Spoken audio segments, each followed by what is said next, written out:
الفاتحة بسم الله الرحمن الرحيم الحمد لله رب العالمين إياك نعبد وإياك نستعين الصراط المستقيم صراط الذين أنعمت عليهم بسم الله الرحمن الرحيم قل هو الله أحد الله ربنا تقبل منا إنك أنت السميع العليم صلوات پڑھیں محمد وآل محمد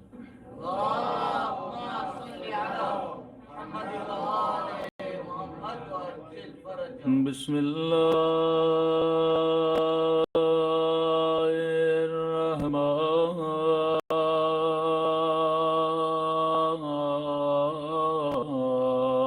الرحيم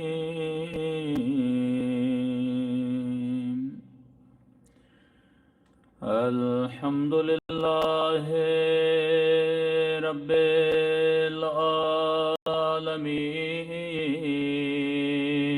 العالمين الحمد لله كما هو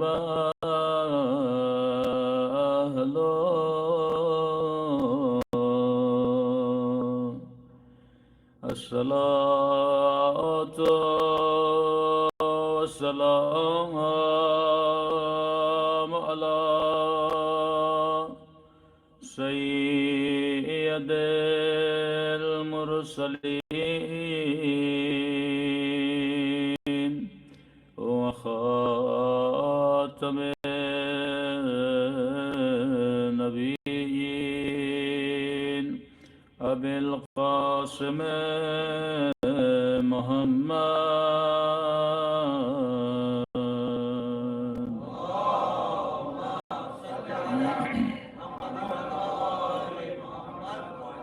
وعلى آله الطيبين الطاهرين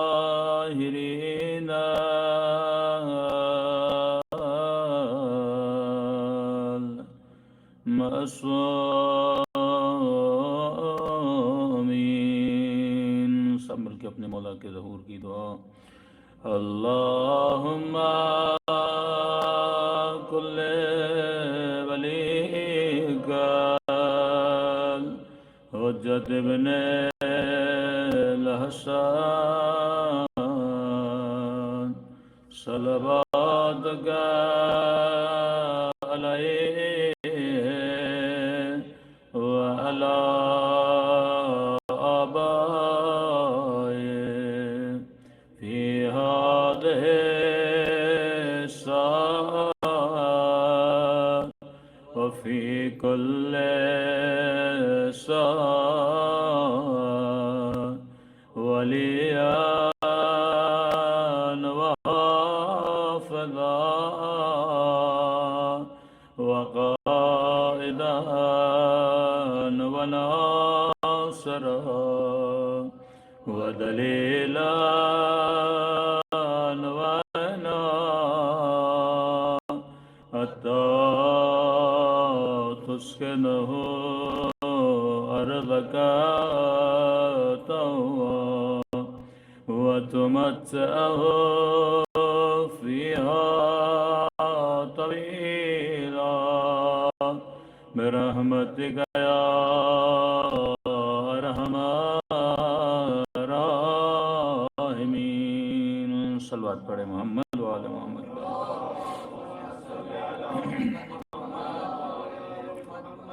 بسم اللہ الرحمن الرحیم رب اشرح لی صدری ویسر لی امری واحلل عقدۃ من لسانی یفقهوا قولی اما بعد فقد قال سبحانہ وتعالی فی محکم کتابہ قل لا اسألکم علیہ اجرا الا المودۃ فی القربى صلوات پڑھیں محمد وآل محمد پہ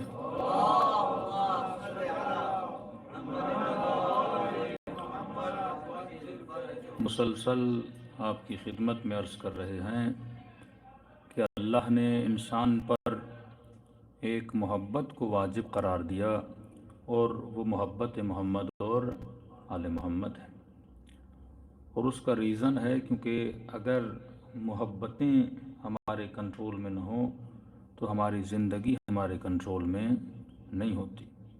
انہی محبتوں کی وجہ سے کوئی لوگ عرش پہ پہنچتے ہیں اور انہی محبتوں کی وجہ سے کچھ لوگ فرش تک آتے ہیں۔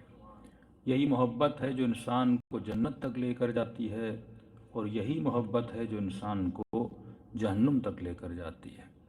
مطلب ہمارے وجود میں اگر کوئی چیز کسی چیز کے لیے کشش پیدا کرتی ہے، اٹریکشن پیدا کرتی ہے، وہ محبت ہے۔ بچے کے وجود میں کچھ چیزوں کی اٹریکشن ہے، جوان کے وجود میں کچھ اور چیزوں کے لیے اٹریکشن ہے۔ بندہ 50 سال کا ہوگا، کسی اور چیز کی ویلیو ہوگی، 80 سال والا ہوگا، کسی اور چیز کی ویلیو ہوگی۔ کہ میں نے شاید مزاحاً اس دن مجلس میں کہا تھا کہ بچے سے پوچھا جائے کہ بھائی شادی کرنی ہے یا آئس کریم لینی ہے، تو بچہ بولے گا مجھے کیا لینی ہے۔ بچے سے پوچھا جائے کہ آپ نے بڑی گاڑی لینی ہے یا کوئی پلے اسٹیشن کی گیم لینی ہے، تو بچہ کیا بولے گا، میں نے گیم کھیلنا ہے۔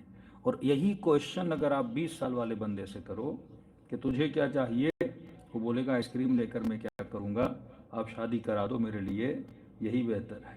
اور یہی کوشچن اگر 50 سال والے بندے سے کرو گے تو ٹائم با ٹائم ہماری سلیکشن کیوں بدلتی ہے؟ کیونکہ ہماری محبتیں بدلتی جاتی ہیں۔ یہ محبت ہے جو ہمیں بتاتی ہے کہ میں نے کس چیز کو چننا ہے، کس چیز کو نہیں چننا۔ تبھی جب آپ 30 کے ہوتے ہو، 40 کے ہوتے ہو، 50 کے ہوتے ہو، اب آپ سے پوچھا جاتا ہے کہ یہ بتائیے آپ نے جو 15 سال میں کیا یا 20 سال میں جو آپ کی سلیکشن تھی یا چوائس تھی وہ صحیح ہے یا غلط ہے، تو آپ بولتے ہو کہ اگر آج مجھ سے پوچھا جائے وہ کام میں آج نہ کرتا، کیونکہ آپ کا تجربہ بڑا ہے، آپ کا علم بڑا ہے۔ وہ جس طرح سے آپ کی انفارمیشن بڑھتی جاتی ہے، اسی طرح وہ محبتیں جو میرے لیے بہت عزیز ہوتی ہیں وہ زندگی کے ایک وقت میں ناکارہ بن جاتی ہیں۔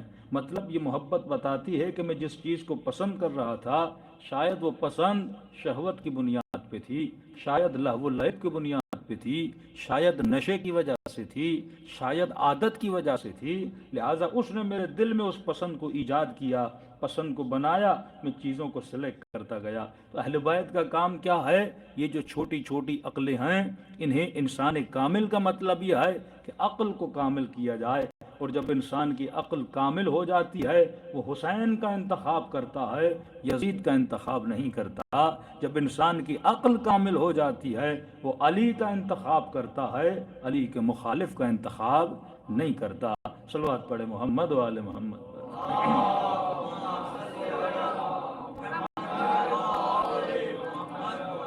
تو پتہ چلا کہ میں نے پوری زندگی ایک چیز پہ لگا دینی ہے کہ میں یہ جان سکوں کہ میں نے انتخاب کس چیز کا کرنا ہے، کسے اپنا دوست بنانا ہے، کس سے محبت کرنی ہے، کس سے نفرت کرنی ہے۔ اگر یہ نالج میرے پاس آ گیا، میری زندگی بہترین ٹریک پہ چلے گی، دنیا میں بھی سکون ملے گا، آخرت میں بھی سکون ملے گا۔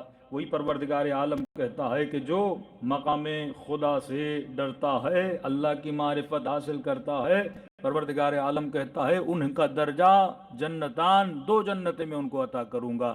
معصوم سے پوچھا مولا جنت تو ایک ہے، یہ کیا ہوا کہ اللہ ان کو 2 جنتیں عطا کرے گا؟ فرمایا اس کے لیے دنیا بھی جنت بنا دے گا، آخرت بھی جنت بنا دے گا، دنیا میں بھی سکون عطا کرے گا، آخرت میں بھی سکون عطا کرے گا۔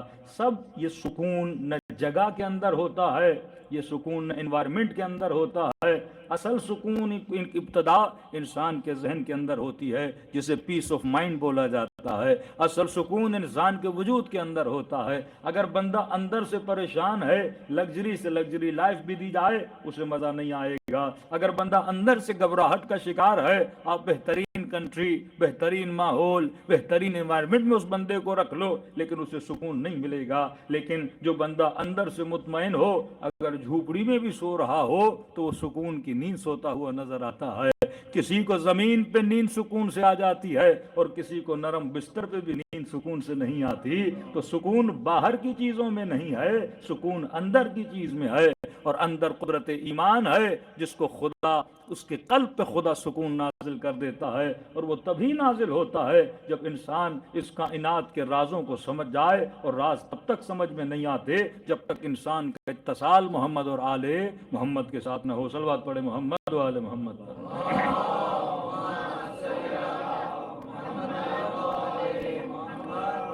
آپ نے بھی محسوس کیا ہوگا جب آپ بچے تھے تو شاید آپ اپنے والد سے ایک سائیکل لینے کے لیے ضد کر رہے ہوں، کہ ایک نے کہا کہ مولانا میں 3 دن نہیں سویا تھا اور اتنا رو رہا تھا کہ یہ سائیکل مجھے چاہیے۔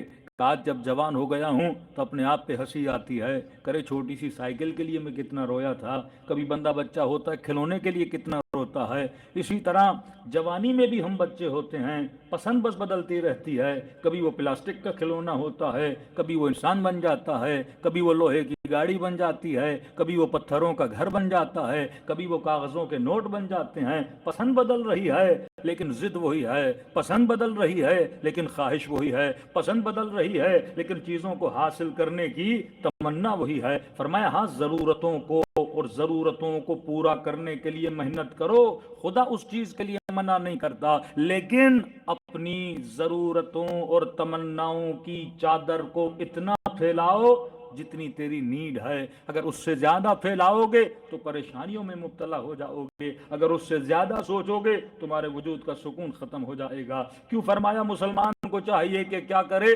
قناعت کرے۔ قناعت کا مطلب کیا ہے؟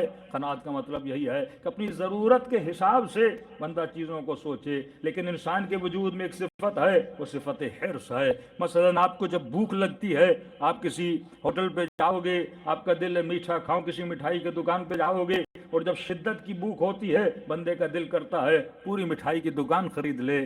اب جب شدت کی بھوک ہوتی ہے بندے کا دل کرتا ہے کہ ہوٹل میں جتنے آئٹم ہیں سب کو منگوا لے اور کھا لے۔ لیکن اگر یہ اپنی عقل سے سوچے کہ اللہ نے پیٹ کتنا دیا ہے، محدود دیا ہے، اور جن کھانوں کی تو طلب کر رہا ہے وہ لامحدود کھانے ہیں، وہ پیٹ میں جانے کی صلاحیت نہیں رکھتے۔ اب طلب تو یہ ہے کہ میں 1000 کلو کھا لوں، لیکن پیٹ میں اللہ نے 1000 گرام کی جگہ رکھی ہے۔ اب یہاں پہ ٹکراؤ ہوتا ہے خواہش کا اور عقل کا۔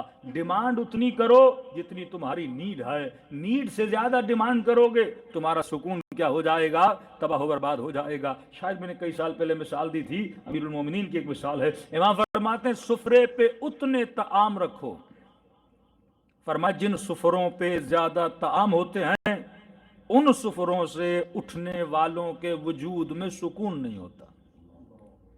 جن سفروں پہ زیادہ طعام ہوتے ہیں ان سفروں سے جو بندہ اٹھتا ہے ان کے وجود میں سکون نہیں ہوتا، وہ حسرت لے کے اٹھتے ہیں۔ مثال دوں آپ کو کیسے پریکٹیکلی۔ اب پاکستان میں تو ایسے ہوٹل ہیں، مجھے نہیں پتا تنزانیہ میں ہیں کہ نہیں ہیں، ہمارے یہاں کچھ ایسے ہوٹلز ہیں پیکیج ہوتا ہے، اس میں بوفا بولتے ہیں اسے۔ کئی لوگ عراق بھی جاتے ہیں، بھائی بوفے والا ہوٹل چاہیے، وہ سرزمین جہاں تمناؤں کو مٹانا چاہیے، اور وہاں پہ تمناؤں کو ڈھونڈنے کے لیے بندہ چلا جاتا ہے۔ پورا سسٹم ہی ہمارا الٹا چل رہا ہے۔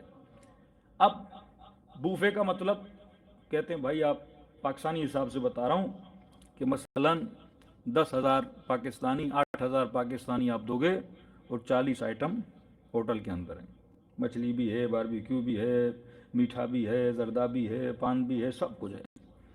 اب بندے کو بھوک، اب کہتا ہے کہ ہوٹل والا بڑا پاگل ہے، 8,000 میں ٹکا بھی دے رہا ہے، بروس بھی دے رہا ہے، کڑھائی بھی دے رہا ہے، نہاری بھی دے رہا ہے، بریانی بھی دے رہا ہے، مچھلی بھی دے رہا ہے، سارے آئٹم 40 آئٹمز، چائنیز بھی اس میں، پتہ نہیں ملیشین، سارے کھانے کا۔ یہ ہوٹل والا تو پاگل ہو گیا ہے کہ 8,000 میں ہمیں سب کچھ دے رہا ہے۔ اب یہ ہوٹل والے کو پاگل سمجھ رہا ہے، ہوٹل والا ایسے پاگل بنا رہا ہے۔ ہوٹل والے کو پتا ہے کہ انسان کے پیٹ کی لمٹ کیا ہے۔ دیکھیں مثال کے طور پہ میں نے یہاں پہ ایک بڑا ڈرم رکھا ہے اور اس کے اندر 50 لیٹر مثلا پیٹرول ہے۔ اب میں نے کہا بھائی جو بھی آئے 50 لیٹر پیٹرول ہے اور جسے جتنا چاہے بھر کے لے جائے، لیکن شرط یہ ہے اپنے ساتھ 1 لیٹر کا گیلن لاؤ۔ اب سیدھی بات ہے، 1 لیٹر کے گیلن میں کتنا پیٹرول جائے گا؟ 1 ہی لیٹر جائے گا۔ رکھا میں نے 50 ہوا ہے، دکھاتا 50 ہوں، لیکن کیونکہ جو گیلن لے کر آیا ہوں میں اس میں کتنا ہے؟ 1 لیٹر سے زیادہ نہیں جا سکتا۔ بعض اوقات آپ نے ٹی وی پہ دیکھا ہوگا کہ وہ سونے کی ایک اینٹ رکھتے ہیں، کہتے جو بندہ نکال لے وہ اس کی ہو گئی۔ اب انہوں نے انسان کے بازو کی طاقت دیکھی ہے کہ بازو کتنا ویٹ اٹھا سکتا ہے، کوئی میریکل ہو جائے کسی کو زیادہ کوئی طاقت، وہ غلط چیز ہے۔ اب ظاہر ہے 10 لوگ ہیں، ایک ریشو نکالا جاتا ہے کہ ایک بندہ کتنا کھائے گا، مثلا 800 گرام کھائے گا، 900 گرام کھائے گا۔ اب 10 بندوں میں 2 پیٹو بھی ہوتے ہیں، تو وہ مثلا کوئی 1200 گرام کھا لے، 1500، لیکن وہ ریشو سب کا نہیں ہوتا۔ اب انہوں نے 40 آئٹم رکھے، مثلا ہر بندہ ریشو کے اعتبار سے کتنا کھائے گا، 800 گرام، 900 گرام، 1000 گرام۔ اب مثلا 50 بندوں میں 2 ایسے آ جائیں گے کوئی شامی قسم کے لوگ، اور وہ مثلا زیادہ کھا لیں تو اس سے ان کو لاس نہیں ہوتا۔ اب یہ بندہ فیملی کو لے کر جا رہا ہے، فی بندہ مثلا 10,000 اس نے پے کیا، نارمل فیملی کے 5 بندے اس نے 50,000 پے کر دیے۔ اب اس میں بیوی گئی، اس کے 2 بچے گئے، خود گیا، اب ہوٹل کے اندر گیا۔ اب دیکھتے ہی نگاہ حسرت پھیلنے لگی۔ اب اس نے 40 آئٹم دیکھے، دل نے کیا کیا کہ سارے کے سارے کھا لے، لیکن پیٹ میں گنجائش نہیں ہے۔ ڈیمانڈ ان لمیٹڈ کی ہے، لیکن جو چیزیں جانی ہیں وہ لمیٹڈ ہیں۔ اب کیا کرے گا، سکون سے کھا ہی نہیں پائے گا۔ اب یہ بھی ہوگا کہیں پیٹ نہ بھر جائے، تھوڑا یہاں سے کھائے گا، تھوڑا یہاں سے کھائے گا، یعنی جی بھر کے سکون سے بھر کے کسی چیز کو کھا نہیں سکے گا۔ اور اوپر سے بچے کو بھی ڈانٹے گا میں نے اتنا خرچہ کیا ہے تو کھا، بیوی کو بھی ڈانٹے گا میں نے 10,000 پے کیے ہیں تو کھا۔ اب وہ بولیں گے ہمارا پیٹ بھر گیا، یہ بولے گا میں نے 10,000 بھرے ہیں، تم لوگ کھاتے کیوں نہیں ہو؟ اب وہ بھی نہیں کھا پائیں گے۔ جیسے اس ہوٹل سے باہر جائے گا، اس کا موڈ بھی آف، بچوں کو بھی مارتا ہوا جائے گا کہ پیسے تم نے ضائع کر لیے، تم نے کچھ کھایا ہی نہیں، کسٹرڈ بھی تم نے نہیں کھایا، فلاں بھی تم نے نہیں کھایا۔ اب ہوٹل والا اس پہ ہنس رہا ہے کہ بندے خدا تیرے پیٹ میں جگہ کم تھی، میں نے چیزیں زیادہ دکھائی تھیں۔ تو امیر المؤمنین فرماتے جن سفروں پہ غذائیں زیادہ ہوتی ہیں، بندہ بیٹھتا ہے لیکن جب اٹھتا ہے تو نگاہ حسرت لے کے اٹھتا ہے، لیکن فرمایا جن سفروں پہ کم یا ایک طعام ہوتا ہے، چاہے دال ہی پڑی ہو، کھانے والا سکون سے کھاتا ہے اور سکون سے اٹھ کے چلا جاتا ہے۔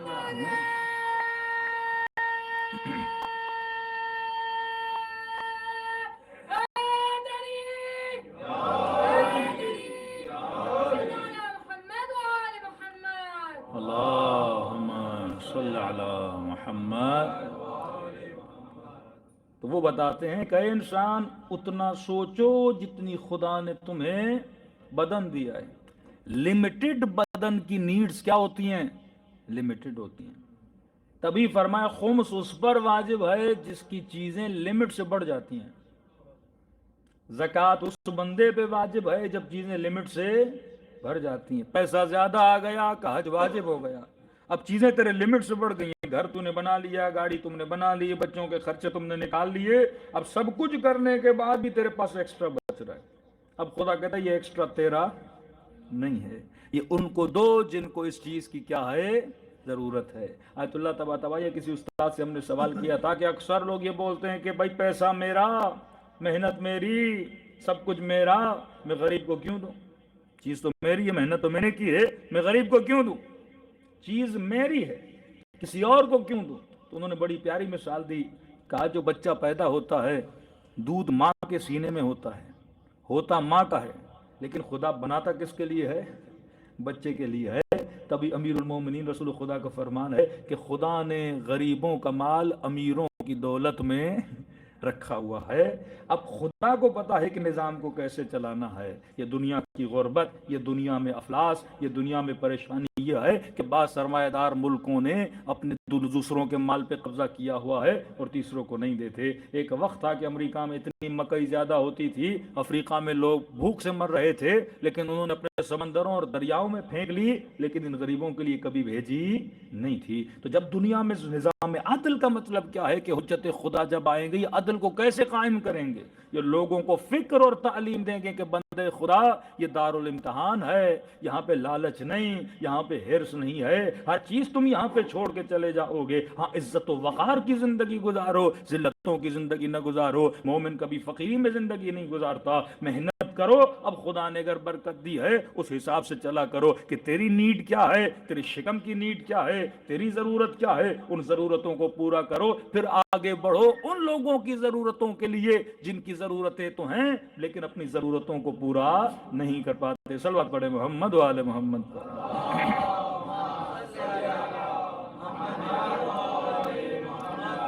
وَأَجِّلْ فَرَجَهُمْ. تو اصل یہ محبت ہے جو ہمیں چیزوں کی طرف کھینچتی جاتی ہے. کسی کو عشق حسین ہے تو وہ 24 گھنٹہ امام حسین کا سوچتا رہتا ہے.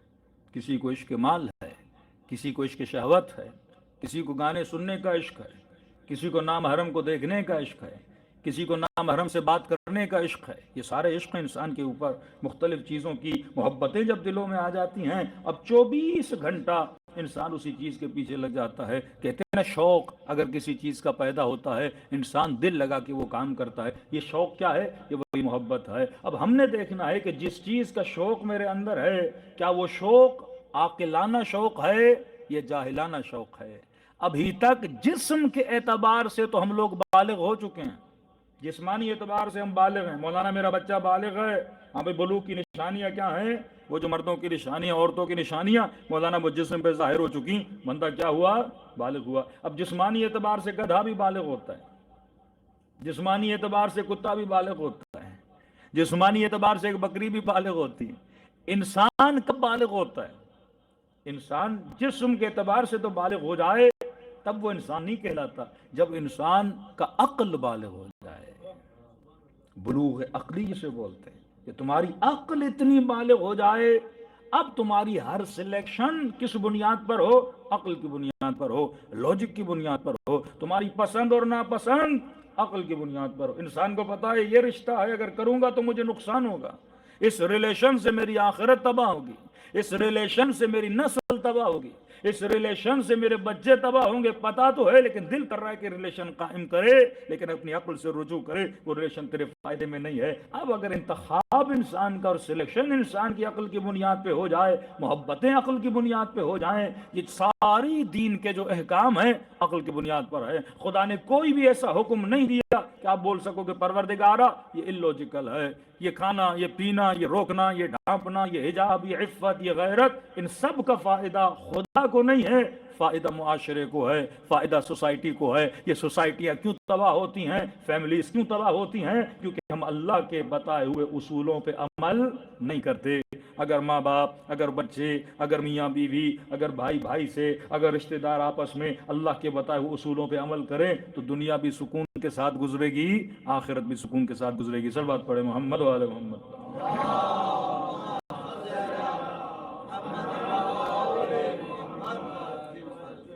کل کی مجلس میں ہم نے اشارہ دیا کہ عقل کا کام ہے کہ آپ کی محبتوں کو سینٹرلائز کرے, تعادل پیدا کرے.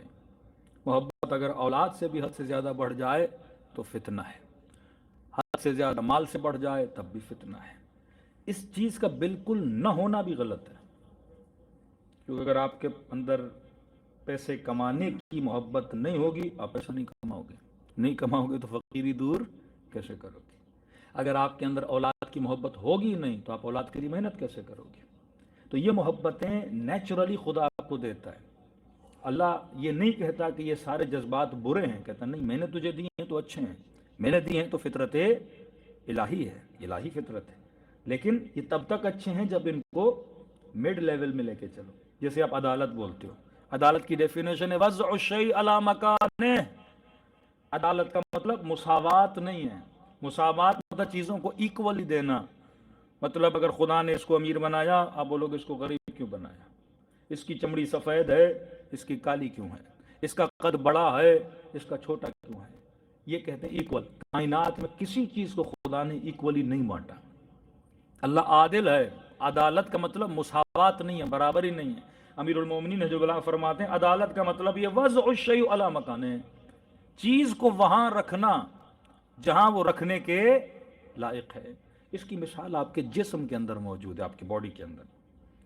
آپ کسی بھی دنیا کے بڑے سے بڑے آرٹسٹ, بڑے سے بڑے ڈیزائنر کو لائیے, یہ جو کارٹونز بناتے ہیں, مختلف کامیں کرتے ہیں, بڑی آرٹ جانتے ہیں, سب سے پوچھا اگر جسم انسانی کو خدا ایسے نہ بناتا, مثلا کسی اور طرح سے بناتا, تھا تو کیسے بننا چاہیے تھا، یعنی اس سے بھی بیٹر امپروومنٹ جسم میں ہوتی. تو کسی نے کہا 3 آنکھیں ہوتی ہیں، کسی نے کہا 4 کان ہوتا. اب دیکھتے ہو نا کارٹونز میں کبھی 6 ہاتھ بنا دیتے ہیں، کبھی سر انسان والا، بدن گھوڑے والا. امیجنیشن اور ادراک کے ذریعے یہ ساری کریشنز کرتے ہیں، لیکن کہتے ہیں نہیں، جیسا خدا نے بنایا ہے پرفیکٹ بنایا ہے. آنکھوں کو جہاں رکھا یہیں رکھنا چاہیے تھا، کانوں کو جہاں رکھا یہیں رکھنا چاہیے تھا، دانتوں کو جہاں رکھا وہیں رکھنا، ہونٹوں کو جہاں رکھا وہی رکھنا چاہیے تھا. پھر واقعاً اسٹڈی کی انہوں نے کہ اللہ نے یہاں بال دیے، مثلا یہاں کیوں نہیں دیے گال پہ، اب پیشانی پہ بال کیوں نہیں ہے، ساری پیشانی خالی ہے اور اللہ نے آنکھوں کے اوپر کیا دیے ہیں، بال دیے ہیں. پھر پتا چلا کہ جب پسینہ بہتا ہے تو یہ بال اس کو روکنے کے لیے ہیں، آنکھوں کی حفاظت کے لیے ہیں. پھر شاید پسینہ نیچے آ جائے تو آنکھوں کے اوپر اللہ نے کیا دی ہے، پھر پلکیں دی ہیں تاکہ وہ پانی آنکھوں کے اندر نہ جائے. آنکھوں کو اللہ نے سیدھا کیوں نہیں رکھا، تھوڑا اندر کیوں رکھا، تاکہ آپ اپنا ہاتھ 10 بار بھی مارو گے یہ منہ پہ لگے گا لیکن آنکھ کے اندر نہیں لگے گا. اس کے بچاؤ کے لیے اللہ نے اس کی ڈیزائن دیکھیں اندر کی ہے تاکہ چونٹ آنکھ کو نہ لگ سکے. اللہ نے کانوں کو فلیٹ کیوں نہیں بنایا، یہ کانوں کے اندر جو کروٹیں بنائی ہیں یہ کیوں بنائی ہیں.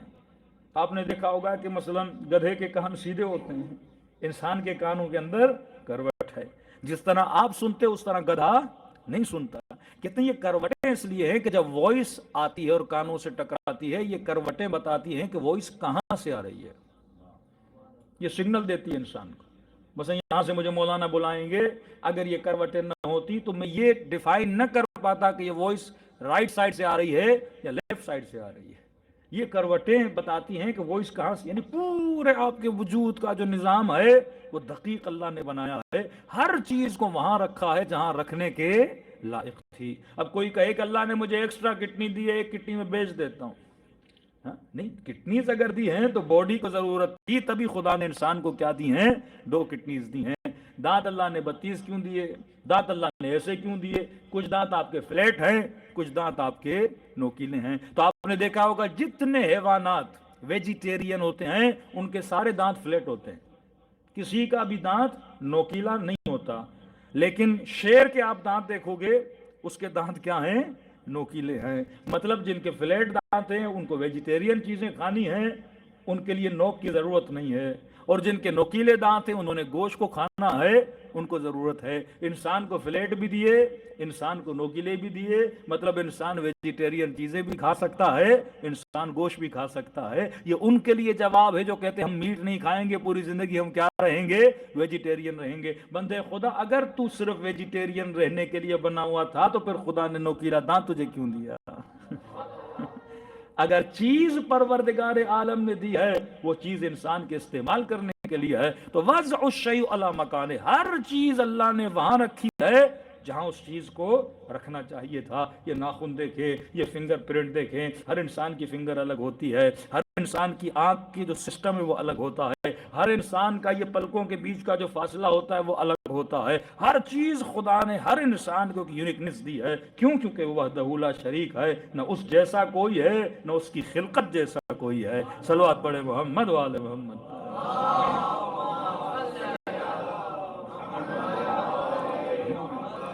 تبھی کہا کہ صاحبان لب کے لیے میں نے کائنات میں نشانیاں رکھی ہوئی ہیں. اب بالفرض انسان یہ بولے کہ میں اپنے بدن کا مالک ہوں، میں اس بدن کا کریٹر ہوں، تو بھائی اگر تو بدن کا مالک ہے تو تجھے اپنی بنائی ہوئی چیز کا نالج بھی تو ہونا چاہیے نا.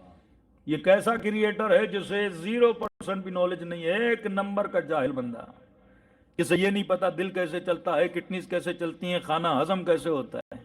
اگر تو اپنا کریٹر ہے تو اپنے دل کی دھڑکنوں کو روک کے دکھا. اگر تو اپنا کریٹر ہے تو اپنے دل کو نہ چلنے کا حکم دے. دل میری نہیں سنتا، اپنی مرضی سے چلتا ہے. 1 سیکنڈ میں کتنی مرتبہ یہ خون آپ کی رگوں میں دوڑتا ہے. مطلب الامر بین الامرین، اختیار دیا ظاہر میں مجھے پر باطن میں اس نے اپنا اختیار رکھا ہوا ہے. دل چل تو رہا ہے لیکن اس کے اختیار سے، یہ کھانا ہضم تو ہو رہا ہے لیکن اس کے اختیار سے. یہی چھٹے امام فرماتے ہیں کہ نہ ہم کامل مختار ہیں نہ ہم مکمل مجبور ہیں، نہ ہمیں کمپلیٹ خدا نے اختیار دیا ہے نہ ہمیں کمپلیٹ خدا نے مجبور رکھا ہے. جیسے چاند مجبور ہے، ستارے مجبور ہیں، سورج مجبور ہے، جب خدا کہے گا وہ نکلتا ہے۔ مجال ہے جو سورج کی کہے کہ میں 5 منٹ لیٹ آؤں گا، مجال ہے چاند کی جو بولے کہ میں مثلا 14ویں کو نظر نہیں آؤں گا، مجال ہے بادلوں کی، پورا سسٹم اللہ نے بنایا ہے، لیکن تجھے اختیار دیا ہے۔ اذان کی آواز آتی ہے، تجھ پہ چھوڑ دیا، تو مسجد آئے یا نہ آئے، یہ اختیار تجھے دیا ہے۔ کھانا کھانے کے بعد تو اس کا شکر ادا کرے نہ کرے، یہ اختیار تجھے دیا ہے۔ مجلس حسین میں تو آئے نہ آئے، یہ تجھے اختیار دیا ہے۔ اس نے نہ عبادت پہ مجبور کیا ہے، نہ اس نے ذکر پہ مجبور کیا ہے کہ اپنے اختیار سے عبادت کر، اپنے اختیار سے میرا ذکر کر، اور اجر ہی اسی چیز کا ہے کہ کیونکہ تو اختیار سے مصلی عبادت پہ کھڑا ہو جاتا ہے۔ تو چاہتا تو مصلی پہ نہ آتا، لیکن کیونکہ اپنے اختیار سے آیا ہے، اسی اختیار کی وجہ سے میں تجھے نعمت جنت سے نواز دیتا ہوں، اسی اختیار کی وجہ سے میں نعمتوں سے مالا مال کر دیتا ہوں۔ تو اللہ نے بہترین طاقت دی ہے، قوہ عقل، جس کے ذریعے سے ہم نے اپنے سارے جذبات کو کیا کرنا ہے، مینٹین کرنا ہے۔ اب دیکھیے کس انسان کو نہیں پسند اچھی چیز کو دیکھنا، حسین منظر ہے، حسین پھول ہے۔ اب کمال شیطان کیا ہے؟ شیطان کبھی بھی فطرت کا انکار نہیں کرتا، شیطان کبھی بھی نیچر کا انکار نہیں کرتا۔ مثلا ایک خوبصورت تصویر، ایک خوبصورت پھول ہے، شیطان کبھی نہیں بولے گا یہ بدصورت ہے، کبھی نہیں بولے گا۔ جو اصول اور رولز خدا نے بنائے ہیں، شیطان ان کا انکار نہیں کرتا، اسے پتا ہے کہ انسان کی نیچر اس چیز کو پسند کرتی ہے، میں انکار کیسے کر سکتا؟ شیطان کیا کرتا ہے؟ شیطان اس چیز کے اندر، فارسی میں بولتے ہیں، اردو میں مجھے محو کر دیتا ہے۔ مثلا ایک خوبصورت پھول ہے، ایک خوبصورت تصویر، ایک خوبصورت انسان ہے، شیطان کیا کرے گا؟ آپ کو اس چیز کے اندر اتنا بزی کر دے گا کہ آپ کو نکلنے نہیں دے گا۔ مال بنانا اچھا ہے، لیکن مجھے صبح شام اس چیز کے پیچھے لگا دے گا۔ 50 سال گزر جائیں گے، پھر مجھے احساس ہوگا ارے میرے بچے بھی تو تھے، بیوی بھی تو تھی، میں تو کسی اور مقصد کے لیے آیا تھا، اولاد کی تربیت کی کہ نہیں کی۔ 24 آورز مجھے اس چیز میں کیا کر دیتا ہے؟ بزی کر دیتا ہے۔ اب مثال دوں، آپ بتائیے لاجیکل ہے کہ نہیں؟ کوئی یہاں پہ پھول لائے اور آپ کو بولے کہ دیکھیے پھول کتنا خوبصورت ہے، آپ بولو گے ماشاءاللہ بہترین پھول ہے، لیکن اگر آپ 24 گھنٹہ اس پھول کو دیکھتے رہو، اس سے بڑی کوئی بے وقوفی ہے؟ اللہ کہتا ہے چیزوں کو دیکھ، چیزوں کی تعریف کر، پر ان چیزوں میں اتنا گم نہ ہو جا کہ ان چیزوں سے باہر نکل نہ پائے۔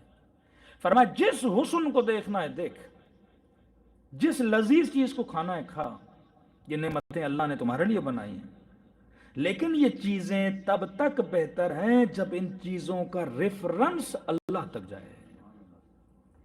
اگر ریفرنس خدا تک نہ جائے اس چیز کا کوئی فائدہ نہیں۔ بہترین پھول دیکھا بندہ کہ واہ واہ، کیا کہنا پھول کا، کیا کہنا درخت کا، کیا کہنا باغ کا، کیا کہنا، اب کہتا رہے کوئی فائدہ نہیں۔ لیکن درخت کو دیکھ کر بولے کہ کیا کہنا درخت بنانے والے کا، پھول کو دیکھ کر بولے کیا کہنا پھول بنانے والے کا۔ یعنی چیزوں کا ریفرنس کس کی طرف جائے؟ پروردگار عالم کی طرف جائے۔ جب ہم چیزوں کا ریفرنس تبھی کہتے ہیں کہ ہر نعمت جب تم دیکھو یہ لفظ زبان پہ ظاہر کرو سبحان اللہ، کہ کتنا بہترین بنانے والا میرا خدا ہے۔ اب حسن کو بھی دیکھو گے، اس کا ریفرنس خدا تک جائے گا، تو یہ دیکھنا بھی کیا ہے؟ عبادت ہے۔ کھانا کھاؤ گے کہو گے الحمدللہ، ماشاءاللہ، سبحان اللہ، خدا تم نے کتنی لذت دی ہے اس کھانے میں۔ لذت دینے والا کون ہے؟ پروردگار عالم ہے۔ نمکینی دینے والا کون ہے؟ پروردگار عالم ہے۔ تو کائنات کو لذت بھی کون دے رہا ہے؟ خدا دے رہا ہے۔ میرے زبان کو ذائقہ کون دے رہا ہے؟ خدا دے رہا ہے۔ اب چیزوں کا ریفرنس جب خدا تک لے کر جاؤں گا، ان چیزوں کا کھانا بھی عبادت ہے، کائنات کو دیکھنا بھی عبادت ہے، کیونکہ مقصد خلقت یہ تھا کہ بندوں کو اللہ تک پہنچایا جائے۔ معصومین کا کام یہ ہے کہ بندے کا ہاتھ پکڑیں اور اللہ کے ہاتھ میں تھما دیں، ید اللہ میں ہاتھ کو تھما دیا جائے۔ جب بندے کا تعلق خدا سے ہو جاتا ہے، مقصد اہل بیت پورا ہو جاتا ہے۔ اور اس تعلق کو سمجھنے کے لیے انسان کو اپنی عقل کو بلند کرنا پڑتا ہے۔ اور معصوم سے پوچھا کہ عقل کیسے بلند ہوتی ہے؟ فرمایا ہر چیز کی غذا ہے، جسم کی غذا ہے، ضرورت ہے، جسم کو پانی کی ضرورت ہے، گوشت کی ضرورت ہے، وٹامنس کی ضرورت ہے، منرلز کی ضرورت ہے۔ فرمایا اسی طرح عقل کو بھی غذا کی ضرورت ہے، اور عقل کی غذا ہے علم، اور جب تک علم حاصل نہیں کرو گے تمہاری عقل مضبوط نہیں ہوگی. آج ڈیلی بیسس پر ہم کتنی نالج اپنی عقل کو دیتے ہیں, 24 گھنٹہ بیٹھنے میں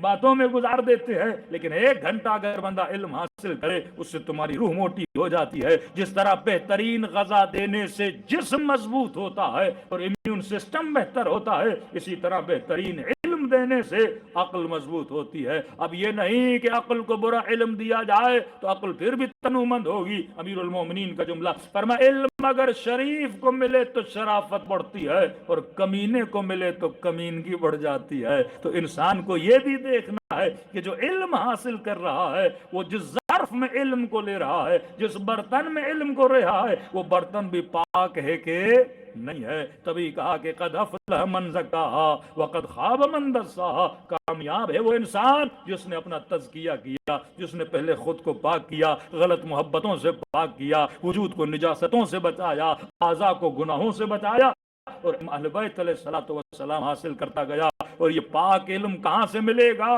رسول بتا کر گئے کہ انا مدینۃ العلم وعلی بابھا, میں شہر علم ہوں اور اگر دروازہ ہے تو وہ در علی ابن ابی طالب ہے. اور یہ علم اگر ہمیں کہیں سے اس علم کی تھوڑی خوشبو بھی ملتی ہے تو وہ مجلس و فرش عزاء حسین ابن علی ہے. صلوات پڑھے محمد و آل محمد.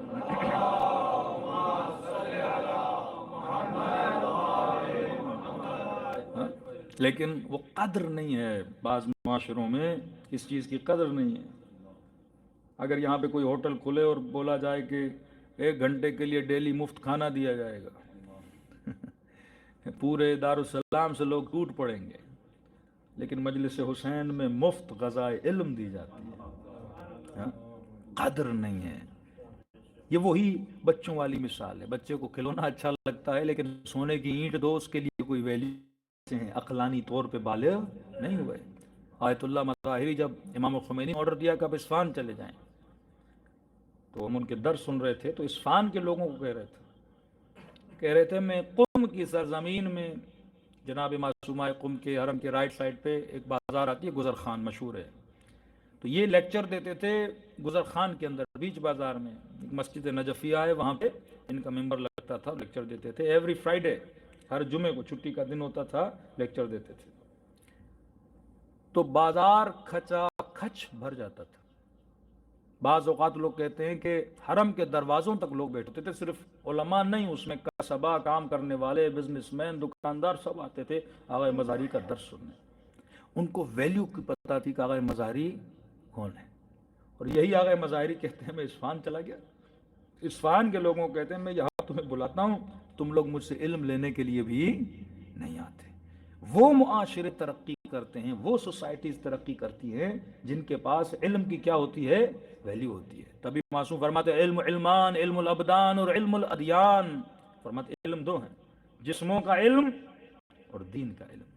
بہترین علم ہے علم دین, جس سے روح انسان کی مضبوط ہوتی ہے. علم الابدان انجینئرنگ کا علم ہے, سوشل سائنس کا علم ہے, ڈاکٹری کا علم ہے, MBBS آپ بن جائیں. یہ سارے علم جو گھومتے ہیں آپ کے جسم کے, ایگریکلچر کا علم ہے, اس کا بھی ریلیشن آپ کی باڈی سے ہے. آپ کھانا بناتے ہو کس کے لیے, جسم کے لیے. ڈاکٹر بنتے ہو جسم کے لیے. اکاؤنٹنگ سیکھتے ہو تاکہ بزنس کماؤ, وہ کس کے لیے ہے, جسم کے لیے. فرمایا دوسرا علم علم ادیان ہے, یہ سب سے اعلیٰ ترین علم ہے, علم آسمانی ہے, کہ انسان دین کا علم حاصل کرے کہ واقعا میں نے اپنی آخرت کو کیسے بنانا ہے. کتنی ہم نے اپنی نسلوں میں, اپنے بچوں میں عادت ڈالی ہے کہ بھائی زیادہ نہیں 10 منٹ کم از کم ڈیلی 10 منٹ اپنے بچے کو عادت دلا کہ بیٹا کوئی بک پڑھ لو, ٹارگیٹڈ اسٹڈی کرو. ایک مرتبہ آج یہ پڑھ لیا کل وہ پڑھ لیا, اس کا کوئی فائدہ نہیں ہے.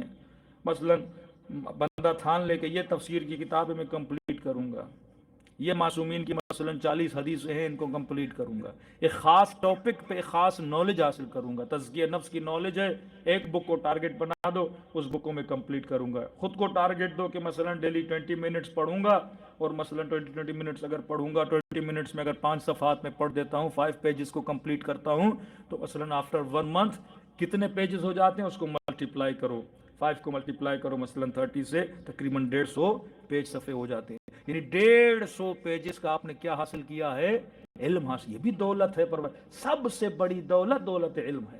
پر میں ہر بندہ فقیر ہو سکتا ہے, علم کسی کو فقیر ہونے نہیں دیتا، ہنر کسی کو فقیر ہونے نہیں دیتا۔ قیامت میں اگر خدا کے یا کسی ترازو پہ کسی عمل کو رکھا جائے گا، کس کو رکھا جائے گا؟ فرمایا ترازو پروردگار عالم عقل ہے۔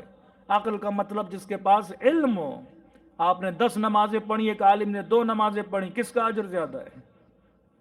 ایک عالم با عمل اگر 2 رکعت نماز پڑھے، آیت اللہ العظمیٰ بہجت اگر 2 رکعت نماز کریں، اس کے مقابل میں مجھ جیسا گنہگار 100 رکعت نماز پڑھے، اس کی کوئی ویلیو نہیں ہے۔ اللہ کے ترازو میں کس کی ویلیو ہے؟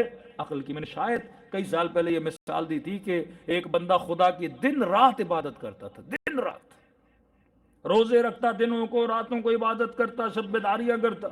اللہ کے ملائک پریشان ہو گئے، پروردگارہ اتنی عبادت کر رہا ہے، بتاؤ تو صحیح جنت میں اس کا مقام کہاں ہے؟ اللہ نے جنت کی ایک چھوٹا سا گھر بتایا۔ جنت میں بھی سوسائٹیز ہیں، جیسے یہاں پوش علاقے، امیروں کے علاقے، پھر غریبوں کی بستیاں، جنت میں بھی ایسی بستیاں ہیں، پوش علاقے، پھر چھوٹے علاقے، پھر بڑے علاقے، پھر انبیاء کے رہنے والی اعلیٰ ترین مقام جنت الفردوس ہے۔ کہتے ہیں ہر چیز کا سید ہے، سید الایام، سید مہینوں کا سید، دنوں کا سید، اعمال کا سید، ہر چیز کا سید ہے۔ مردوں کا سید، عورتوں کی سید، جناب سیدہ سیدۃ النساء العالمین ہے، عورتوں کی سید ہیں۔ جنت کا سید کون ہے؟ سیدہ شباب اہل جنت ہیں۔ مہینوں کا سردار ماہ مبارک رمضان ہے۔ دنوں کا سردار ماسن فرماتے ہیں یوم غدیر ہے، جب مولا علی کی ولایت کا اعلان ہوا، وہ دنوں میں سردار ہے۔ فرمایا کہ جنت کا سردار جنت الفردوس ہے، یعنی ساری جنتوں میں بہترین مقام کس کا ہے؟ جنت الفردوس کا مقام ہے۔ محبتوں میں سردار سب سے زیادہ کس کی محبت ہے؟ محبت محمد اور آل محمد ہے۔ ذکر میں بہترین سردار ذکر محمد اور آل محمد ہے۔ اب میں نے کہاں تک پہنچنا ہے؟ اس مقام سید تک میں نے پہنچنا ہے نا، اس مقام اعلیٰ تک میں نے پہنچنا ہے نا۔ تو کہ پروردگارہ اس کا دکھاؤ جنت میں مقام کہاں ہے؟ اللہ نے جو جنت کا بالکل نیچے والا فلیٹ تھا سمجھو، اللہ نے کہا یہ اس کا مقام ہے۔ وہ پریشان ہو گیا، خدا اتنی عبادت کرنے کے بعد بھی تم یہ دو گے؟ اور بندہ کرے کیا کہ تم اسے وہ مقام عطا کرو؟ اللہ نے کہا کام کرو، چند دن جا کے اس کے ساتھ رہ لو، تمہیں پتہ چل جائے گا۔ تمثل اللہ بشرا سویہ، بعض فرشتے لباس بشری میں کائنات میں آتے تھے، اس نے لباس بشری پہنا آ گیا۔ کیا دیکھا؟ یہ صحرا میں ایک جنگل تھا، وہاں رہتا تھا یہ عابد، دن رات عبادت، دن رات عبادت، روزہ عبادت، روزہ عبادت۔ اس نے کہا بندے خدا اگر زحمت نہ ہو چند دن میں آپ کے لیے مہمان، کہ مہمان حبیب خدا ہے، بسم اللہ آ جائیے۔ بیٹھ گئے، صبح عبادت، دوپہر عبادت، رات عبادت، اتنی نمازیں۔ کہا کہ راضی ہو، سب کچھ ہے؟ الحمدللہ، کھانا بھی ہے، اللہ کی نعمتیں ہیں ماشاءاللہ، درخت زمین سب کچھ ہے۔ کہا کوئی شکایت وکایت؟ کہا ایک پریشانی ہے مجھے۔ کیسی پریشانی؟ کہا دیکھو اللہ کی زمین ہے، کتنی گھاس لگی ہوئی ہے، ایسے ہی گھاس فضول میں جل رہی ہے، ضائع ہو رہی ہے، بکریوں کے کھانے سے بھی زیادہ ہے، بھینسوں کے چرنے سے بھی زیادہ ہے۔ کہ پھر تم کیا چاہتے ہو؟ کہ دیکھو اچھا نہ ہوتا اللہ کا ایک گدھا ہوتا، خدا اپنا گدھا بھیج دیتا۔ اب خدا کا گدھا ہے، آتا وہ ساری گھاس کو کیا کرتا؟ کھا لیتا، اور گھاس ضائع نہ ہوتی۔ اس نے کہا اللہ اکبر، اتنا بڑا عابد، اسے یہ بھی نہیں پتا خدا کا کوئی گدھا نہیں ہوتا۔ اس نے کہا بندے خدا کوئی جسم رکھتا ہے کہ خدا کا کوئی گدھا ہو، یا خدا کو ان چیزوں کی ضرورت ہو، سواریوں کی ضرورت ہو؟ تو اس نے کہا تم کیسی باتیں کر رہے ہو؟ اس گاؤں میں ہر کسی کے پاس گدھا ہے اور خدا کے پاس نہیں ہوگا۔ مطلب اس کی توحید کیا تھی؟ کمزور تھی۔ اللہ کی عبادت تو کر رہا تھا، پر ابھی تک اس نے صفات اور وجود خدا کو سمجھا نہیں تھا۔ نمازیں بندہ پڑھے، ذکر اہل بیت کرے، مجلسوں میں آئے، پر اسے مقام امام زمانہ کا پتہ نہ ہو، اسے معرفت امام حسین نہ ہو، جناب سیدہ کے لیے ماتم کرتا رہے پر مقام جناب سیدہ کا پتہ نہ ہو، معرفت جناب سیدہ نہ ہو کہ سیدہ کا مقام کیا ہے۔ یہ مکے والے، یہ بعض مدینے والے رہتے تو تھے لیکن رسول کے مقام کو نہیں جانتے تھے۔ سیدہ کے ہمسائے بنے ہوئے ہیں لیکن سیدہ کے مقام کا پتہ نہیں ہے۔ آج آپ سعودی عرب چلے جائیں گے، رسول کی قبر اور اس کی جالی کے سامنے کھڑے ہیں لیکن محمد مصطفیٰ کی عظمت کا پتہ نہیں۔ اب نمازیں پڑھے اس کا فائدہ کیا جو بندہ بے معرفت نمازیں ہیں؟ جو بے عقل نمازیں ہیں، جن نمازوں میں علم نہیں ہے، معرفت نہیں ہے، وہ 1000 نمازیں بھی پڑھے، اس کی نماز کا کوئی فائدہ نہیں ہے، یہ سمجھ گیا کہ خدا نے اس کی عبادتوں کے نتیجے میں اتنا چھوٹا مقام کیوں دیا ہے۔ لیکن میرے چھٹے امام فرماتے ہیں جو معرفت کے ساتھ 2 رکعت نماز پڑھے، فرمایا وجب علیہ الجنہ، خدا اس بندے پہ جنت کو کیا کرتا ہے؟ واجب کر دیتا ہے۔ اصل ہے کہ بندہ اپنی عقل کو مضبوط کرے، اور عقل کو مضبوط کرنے کے بعد اگر عمل کم بھی کرے گا، اللہ کے دربار میں اس کا مقام بہت بلند ہوگا۔ خدا کوانٹٹی کو نہیں دیکھتا، کوالٹی کو دیکھتا ہے۔ اگر عمل کی کوالٹی اچھی ہے، معرفت کے ساتھ ایک سلام امام حسین کو کر رہا ہے، وہ سلام کا جواب بھی امام حسین کی دربار سے سننے میں ملتا ہے۔ ایک واقعہ ذہن میں آ رہا ہے، صاحب کتاب الغدیر فرماتے ہیں میں حرم امیر المومنین میں جا رہا تھا، اور ایک ہفتے سے غالباً آغا امینی صاحب کتاب الغدیر کہ ایک ہفتے سے حرم امیر المومنین میں جا رہا ہوں، ایک حاجت تھی، اس حاجت کی روائی کے لیے، قبولی کے لیے جا رہا ہوں۔ ایک دن رویا امیر المومنین کی زری سامنے، رو رہا، مولا دیجیے دیجیے، نہیں ملا۔ دوسرے دن نہیں ملا، تیسرے دن نہیں ملا۔ اب آغا امینی پریشان کہ مولا علی اتنے دن سے مانگنے آ رہا ہوں اور مجھے نہیں دے رہے۔ کہ ایک دن اسی دروازے کے کنارے پہ کھڑا تھا اور امیر المومنین کا زری کو دیکھ رہا تھا، دعا کر رہا تھا کہ خدا میری وہ پریشانی دور کرے۔ اتنے میں نے دیکھا کہ ایک بدو عرب اسے بولتے ہیں جیسے دیہاتی بندہ، عربی میں لفظ آتا تھا بدو عرب۔ رسول خدا کے ساتھ بعض بدو عرب آتے تھے، مطلب دیہاتوں کے، جن کو تمیز نہیں، جن کو ادب نہیں، جن کو معرفت نہیں، بات کرتے ہوئے بھی ان کو تمیز نہیں ہوتی۔ بعض دیہاتی بندے کا آیا، نہ پاؤں دھوئے نہ وضو کیا، اس کا بچہ تھا شل، پیرالائز بچہ اس کی گود میں، اور آیا، اس نے مولا علی کی زری کے سامنے رکھا اور کہا یا ابا الغوث، اے فریاد رس،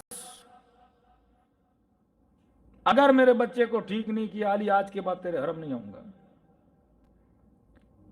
آغا امینی کہتے ہیں کہ بندے میں نہ ادب، نہ وضو، نہ اذن دخول، پاؤں ملے، بچہ علی کے زری کے سامنے پھینک کے کرا ابا الغوث میرے بچے کو شفا دے، نہیں تو آج کے بعد تیرے حرم نہیں آؤں گا۔ کہتے ہیں میں دل میں تھوڑا ہنسا،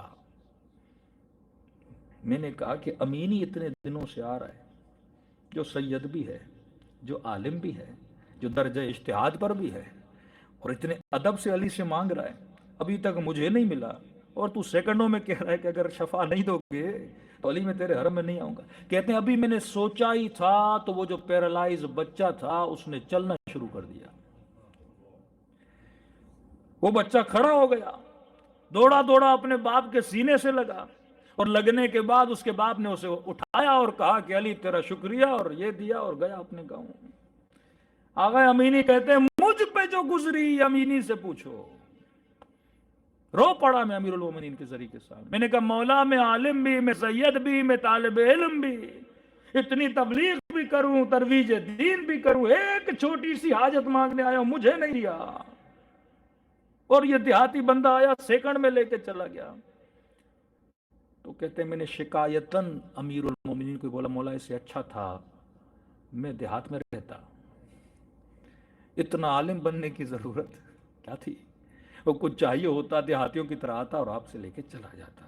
آغا امینی کہتے رو کے میں گھر چلا گیا، کہتے رات کو سویا، خواب کے عالم میں امیر المومنین کی زیارت ہوئی۔ کچھ زری کو دیکھتے ہیں، کچھ علی کے چہرے کو دیکھتے ہیں، یہ مقام ہے آغا امینی کا۔ کہ امیر المومنین کی زیارت ہوئی، کہ امینی اپنے مولا سے ناراض نہیں ہوا کرتے، کہ امینی میں تیرے ایمان کو بھی جانتا ہوں اور اس بدو عرب کے ایمان کو بھی جانتا ہوں، کہ امینی اگر اس دن اس کے بچے کو شفا نہ دیتا وہ واقعاً کبھی علی کے حرم میں نہ آتا، لیکن مجھے اتنا یقین ہے تجھے نہ بھی دوں تو علی کے دامن کو نہیں چھوڑے گا۔ دوسرا کہ امینی اگر تو علی سے محبت کرتا ہے تو علی بھی تو تجھ سے محبت کرتے ہیں، اگر ہم تجھے دے دیں گے تو اتنی بار آئے گا تو نہیں، تو بار بار آتا ہے، یہ علی کو آنا اچھا لگتا ہے، اور اگر تیری بہتری میں ہوگا وہ امیر المومنین کیا کریں گے؟ تجھے عطا کریں گے۔ یہ مقام معرفت ہے، مطلب ایک ایسا شیعہ جو امیر المومنین سے تھوڑی دیر کے لیے شکایت کی، تو امیر المؤمنین خواب میں آ کر اس کی شکایت کو کیا کر رہے ہیں؟ دور کر رہے ہیں۔ واقعاً شیخ مفید کو امام زمانہ خط لکھتے ہیں اور یا اخی کہہ کے بلاتے ہیں، اے میرے بھائی۔ دیکھیں جس طرح حضرت عباس کو امام حسین بھائی کہہ کے بلا رہے ہیں، شیخ مفید کو جس طرح حبیب ابن مظاہر کو بھائی کہہ کے بلا رہے ہیں، یہ مقامات انسان حاصل کر سکتا ہے، لیکن کس بنیاد پر اگر زندگی گزارے؟ اپنی عقل کی بنیاد پہ گزارے۔ ہر چیز کو انسان عقل کے ترازو میں رکھے۔ خدا نمازوں کو عقل کے ترازو میں تولے گا کہ نماز پڑھنے والے کی عقل کتنی بلند تھی۔ صلوات پڑھے محمد وآل محمد۔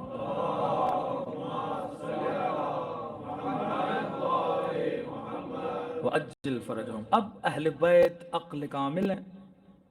ایک اصول اہل بیت کی زندگی کا، کل آخری مجلس ہے، کہ کیا وہ صفت تھی اہل بیت میں کہ جس کی وجہ سے اہل بیت اتنے بلند ہوئے؟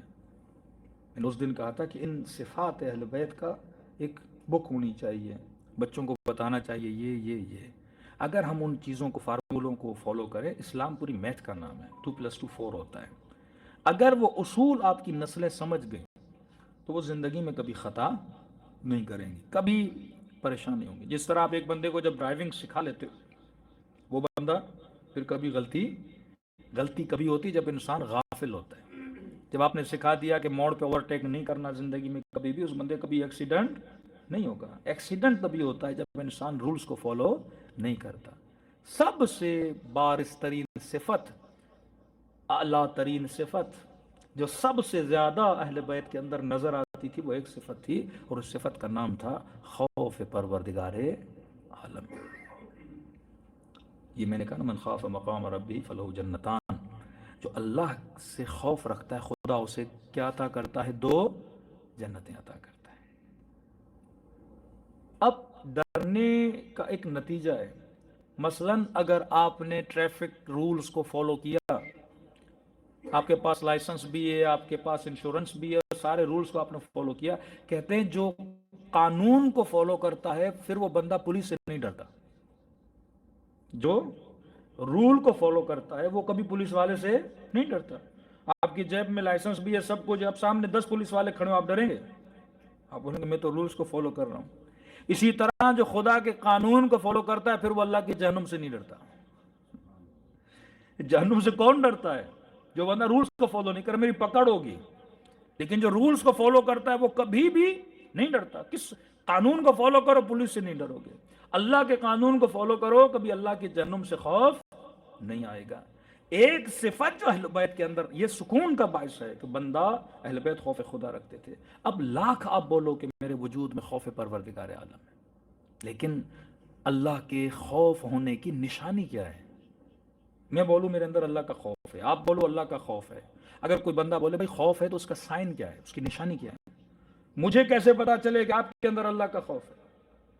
تو معصوم فرماتے اس کی 5 نشانی ہیں، آج 2 یا 3 نشانیاں بتاؤں۔ فرمایا خوف خدا کی پہلی نشانی، اپنے بچوں کو سمجھاؤ کہ بیٹا اگر تو اللہ سے ڈرتا ہے تو پہلے اپنے اندر یہ دیکھ تیرے اندر نشانی ہے کہ نہیں۔ لوگ بولتے تھے امیر المومنین ہم آپ کے چاہنے والے، مولا فرماتے ہمارے چاہنے والوں کی یہ نشانی اگر تیرے اندر ہیں تو علی کا چاہنے والا ہے۔ ہمارے شیعوں کی یہ نشانی اگر ہیں تو علی کا چاہنے والا ہے۔ خوف خدا کی بھی نشانی ہے۔ فرماتے ہیں سب سے پہلی نشانی خوف خدا کی ہے، جو اپنے وجود میں اللہ کا خوف رکھتا ہے وہ ہمیشہ خدا کو ناظر مانتا ہے۔ یہ ہمارا مسئلہ ہے کہ ہم کہتے تو ہیں اللہ کا خوف ہے، لیکن 24 آورز کہ ہم یہ عقیدہ بلیو رکھتے ہیں کہ میرا خدا مجھے دیکھ رہا ہے؟ نہیں۔ زندگی میں جب ہم گناہ کرتے ہیں تو ہم یہ سوچتے ہیں کہ خدا نہیں دیکھ رہا، اللہ کو ناظر۔ کہتے ہیں ایک چرواہا تھا جس کا کام تھا بکریاں لے جانا، 400 500 بکریاں۔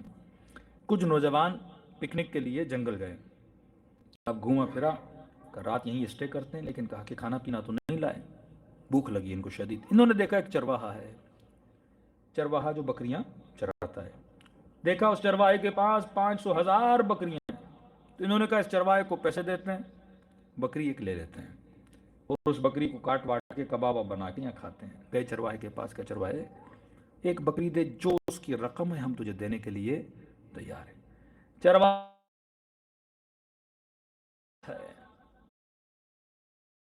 کا چرواہے تو پھر اور اچھا ہوا، کا کیا مطلب؟ کا دیکھو پیسے 1000 بکریوں بھی ادھر ہو گئی، مالک کو کیا پتا بکری کہاں گئی ہے؟ چرواہے نے کہا نہیں دیکھو، اگر وہ پوچھ لے گن لے اور بکری نہ ہو تو پھر میں کیا بولوں؟ کہ پھر ایک اور جواب دینا، کا کیا؟ کہ بول دینا کوئی بھیڑ آیا تھا، کوئی شیر آیا تھا، کوئی لوئن آیا تھا اور بکری کو کھا کے چلا گیا۔ چرواہے نے کہا بارک اللہ، تم نوجوان بڑے تیز ہو، بڑے ہوشیار ہو، تم نے ہر پرابلم کے سلوشن کے لیے ایک آنسر بنایا ہوا ہے کہ یا تو ان کو پتا نہیں چلے گا، پتا چلے گا تو میں کیا بول دوں گا؟ کوئی جانور آیا تھا وہ میری بکری کو لے کے چلا گیا۔ چرواہے کا جوان مجھے ایک سوال کا جواب دو، بکری میری لے جاؤ۔ کہ کون سا سوال؟ کہ یہ بتاؤ تمہاری ساری پلاننگ میں فَأَيْنَ اللَّهِ، یہ تم سارا پلان جو بنا رہے تھے مجھے بتاؤ فَأَيْنَ اللَّهِ، اللہ کہاں ہے؟ لوگوں کا تو جواب دے دوں گا، ماں باپ کو جھوٹ بول دوں گا، دوستوں کو جھوٹ بول دوں گا، بیوی کو جھوٹ بول دوں گا، فَأَيْنَ اللَّهِ، اس تمہاری ساری پلاننگ میں خدا کہاں ہے؟ خدا اگر مجھ سے یہ پوچھے کہ تم نے لوگوں کے مال کی ایک بکری اٹھائی تھی، اللہ کا جواب کیا دوں گا؟ کہ اس کا کوئی جواب ہے؟ انہوں نے شرمندگی سے سر جھکا دیا۔ ہم خوف خدا رکھتے ہیں لیکن چرواہے جتنا ایمان ہے کہ ہم اپنے کاموں کو کرتے ہوئے خود سے پوچھیں فَأَيْنَ اللَّهِ۔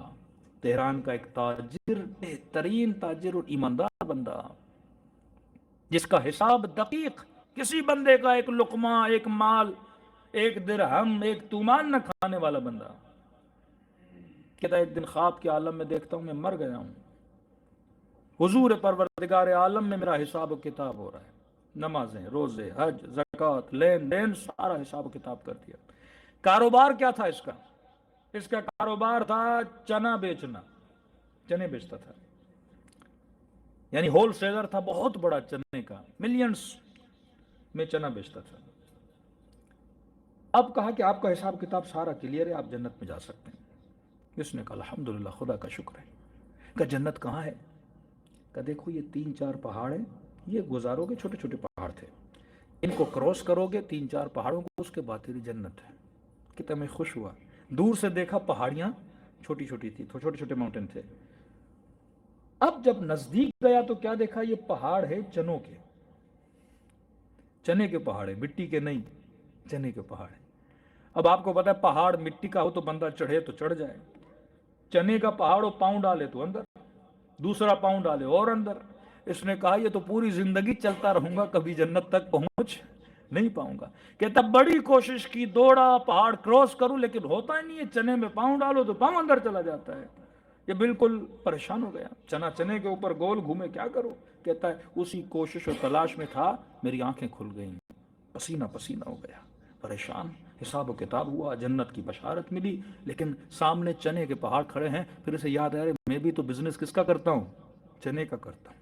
دکان پہ گیا، اکاؤنٹنٹ کو بلایا، کہ حساب و کتاب کر، کہیں تم نے بیچنے میں کسی کو دیے، پیسے نہیں دیے، کیا کیا کیا نہیں کیا، سارا حساب و کتاب کیا، ہر چیز کلیئر ہے۔ بندہ پریشان، کہ دیکھ میں نے آج خواب دیکھا ہے، یہ چنے کے پہاڑ مجھے جنت تک جانے نہیں دے رہے، صحیح صحیح بتا تو نے کوئی ہیر پھیر تو نہیں کی؟ کہا دیکھو مالک صاحب ہیر پھیر تو نہیں کی، لیکن ایک کام ہم کرتے ہیں۔ کہ کیا؟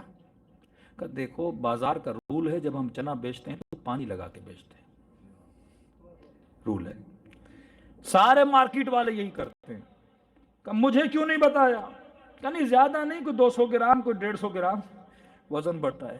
کہ بھائی میں پیسے چنے کے لے رہا ہوں، پانی کے تو نہیں لے رہا، یا تو لکھ لو کہ چنا ود واٹر، چنا پانی کے ساتھ بیچ رہا ہوں۔ تو پیسے چنے کے لے رہا ہے اور کیا ملا رہا ہے؟ پانی ملا رہا ہے۔ پاکستان میں چائے بیچتے ہیں نا، دودھ پتی، ہاں بھائی دودھ پتی چائے۔ اب بندہ بولے دودھ پتی چائے اندر پانی ہو تو آرام ہو گیا نا، لوگوں کو بولو دودھ بھی ہے پلس میں تھوڑا پانی بھی ہے۔ تو کہ چنا بیچ رہا ہوں پانی لگا کے۔